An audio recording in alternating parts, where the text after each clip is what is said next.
Hi there. Your habits are creating your reality, good or bad. Welcome to another Power Up Bite this Friday, lovely Friday morning or afternoon now even. I'm Uzo. I run Augment Results and I help business leaders grow their businesses. Great, so let's just jump into it. I try to keep these as short as possible. But before I start, welcome to February. I don't know about you, but January completely sped past. It just whizzed by, and I woke up on the 31st and I thought, oh my goodness, where's it gone? A little bit of housekeeping. Any questions you have, just please post them, and I will answer them as I go through. Quite happy for the interruptions. If you are a repost watcher, or a review watcher, whatever, afterwards. Thanks for watching the video, taking the time. I know it's really difficult to keep your attention these days, but thanks for watching, and do send me any comments, questions you have. Like the post, share the tips if you find them valuable. Okay, great. Right, so today's Power Up Bite is my first bite of the year. I took January off, and so I'm going to start slow. And it's really about thinking about where you want to be at the end of this year, December 2018, so that you can really start to focus your mind and make changes that will have a real impact on what you are doing on a daily basis. And so that's why I thought today I was going to talk about habits. Now, I spoke at NatWest in December, and I was asked to come up with a talk that would appeal to small business owners and would get them thinking more strategically about what they are doing so that they can propel themselves faster. I decided that the best place to start would be speaking about the habits and strategies of successful business owners. Now, this was a project I took upon myself for myself about 18 months ago. When I decided to start my business, I wanted to make sure I did it right. Some of you that know my story know that my first business failed. So I went about asking contacts, networking, speaking to people that I had seen had visible success. And I got to interview 39 of those people. And in fact, one of them was a billionaire. So he had something of use to say, I'm sure. And I learned a lot. I created this wonderful spreadsheet with all their comments and questions I'd asked, and I drilled it down. And I just kept asking why. If you watch any of my videos, you'd have seen that I speak about the 5 whys. Why is that important? Why did that make a change? Why was that challenging? Why was that effective? And I just kept basically sorting the information that I had to ensure that it made sense to me. And I found that predominantly the people I interviewed had 5 habits that they stuck to, they developed, and they followed. And I started to do some of these things, and I found that it made a huge difference to who I was connecting with, to how I was thinking about my business building activities, where I was expending my energy, how I felt whilst I was doing all the work I had to do. And so that's what I'm going to be sharing with you today, really. Habits that will either, no, not will either, sorry. The habits that are going to help you grow your business and maybe get you to look back at yourself and think about the habits that you already have and consider, weigh up whether or not they are of use to you, whether they have value to you, and therefore maybe you can stop doing them, because most of us are doing things subconsciously. And once a light is shone on them, then we can say, actually, this is time to leave. Okay, great. So let's jump in. Now, the first thing I learned was that most successful people understand that you need energy to be alert, to be focused in what you have to do, to actually do all that is necessary to build something that will last.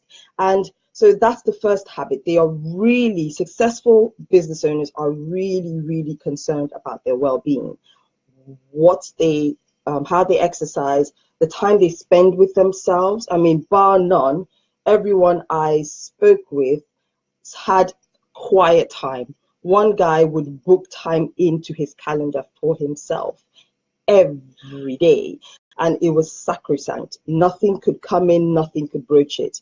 You know, when they slept, how long they slept.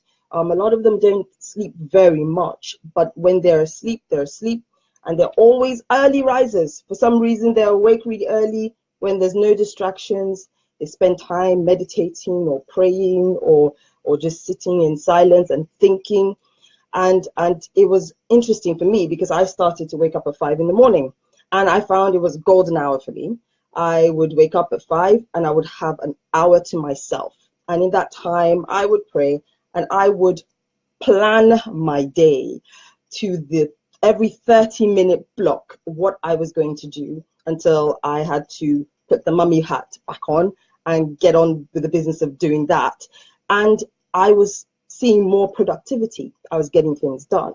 So really think about and plan out your well-being, how much exercise you're getting. When do you feel energetic?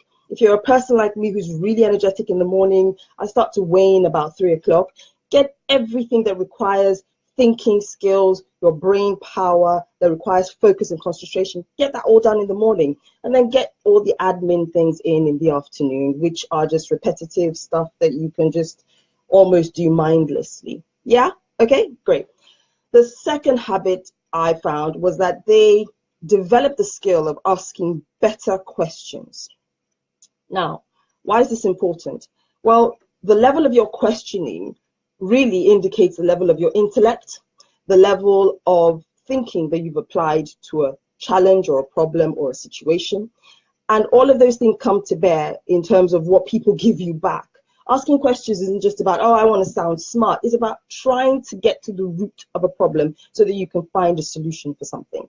And these guys are master, and girls, sorry, I call everyone guys and girls, are master questioners. They ask questions. They want to know. They are curious about what you have to say, and then they apply whatever judgment or whatever thinking or whatever decision making that they have to do around that. But they get a proper picture by asking questions.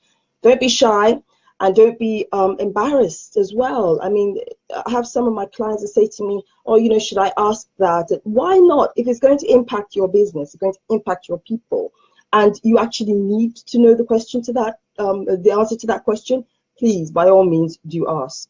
Okay. Third, we're now on number 3, and it's about personal development. Everyone I met with is a lifelong learner. That's the way they see themselves. You know, one guy I said is a billionaire. The others, you know, personal wealth, some of them were up there in the $600,000, $700,000 range, and they were so humble and so eager to learn that everyone wanted to tell them things. They were constantly wanting to know about things were happening, what their staff felt about things, because from that place they understood that they could really impact where their businesses were going, because they can't know everything. They can't understand every nuance. They can't understand every individual person's thinking. By trying as much as possible to gather this information, by wanting to understand, by developing themselves, you know, where they saw gaps in their leadership skills, they tried to fill them. Where they saw gaps in their technical skills, they tried to fill them. They're constantly looking for mentors, you know, people that you think, oh, surely no one can teach you anything. Always wanting to be at someone's feet, learning. It was, I mean, I know this habit already, I just didn't realize the extent to which you have to carry it. It's a lifelong thing. Be a lifelong learner. Okay.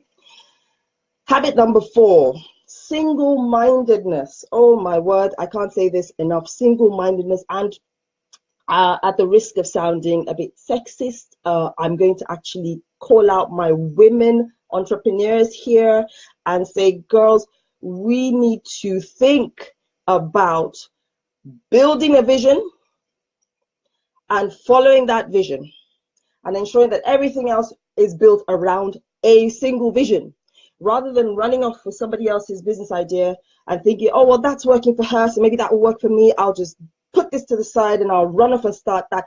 Stop constantly starting.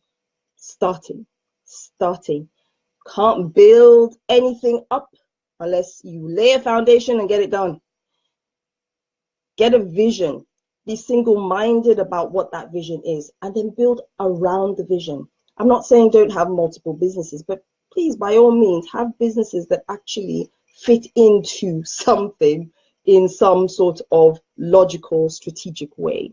Unless you're wasting your time, you're wasting your money, and you're wasting all your energy and your effort, and you're building nothing. Single-mindedness. I mean, take examples in the world. Steve Jobs had a vision for Apple, and that's really his legacy. Bill Gates had a vision for Microsoft. That is his legacy. Mark Zuckerberg had a vision for Facebook. That is his legacy. These men have focused on one business and expended all the effort, all the energy, all the intellect, all the investment, development, questioning to build that up. Okay? Single-mindedness, a habit. Please apply it. This was my favorite. Stop at yes. Stop at yes. Stop talking yourself out of projects, challenges, situations, new business, new clients. No, I won't say that. I might get in trouble. But stopping at yes, really, what that meant, and that was my phrase that I coined, but in listening to everything I heard, it was understanding that it doesn't have to be perfect. Understanding that the most important thing is to start, to do something, and to have an attitude of yes, I can, yes, I will. Not the yes, but. Just stop at the yes. If it's a question about something, yes, can you offer this? Can you deliver this? Can you create this? If it's in your wheelhouse, yes, even if you don't know exactly how to do it, yes. And then go and find the resources, find the information, be agile, be mobile, move. I know a guy, and he started his business about 3 years ago now. He's a multi-million-pound business now in 3 years. And his first project, he was asked point blank, can you deliver this? And he said, no problem. He had no clue how to do it. He spent a weekend with thought leaders, got people together that had the skill set he needed, and they built the system that was required. Handed it off to the client was happy, open doors. Stop at yes. Okay, so that's 5 habits. 5 habits. Really focus on your well-being. You first, yeah? Without anything in you, you can't give anything out. Ask better questions, yeah? Invest in personal development. Start to really think about learning. I have a lifelong desire to learn. I am always learning. 4, be single-minded. Single-mindedness, be focused. Really direct your energies, your efforts, your resources towards accomplishing something. And stop at yes. That's the 5th one. Okay, great. That's my bites for today. I hope it's been helpful. Hit me up. Send me messages, questions. If you were shy to say anything, that's fine. I'm happy to just PM you back. And do check out my website. I've got loads of free resources on there about business design and business building and understanding value and how to pitch your value to your clients.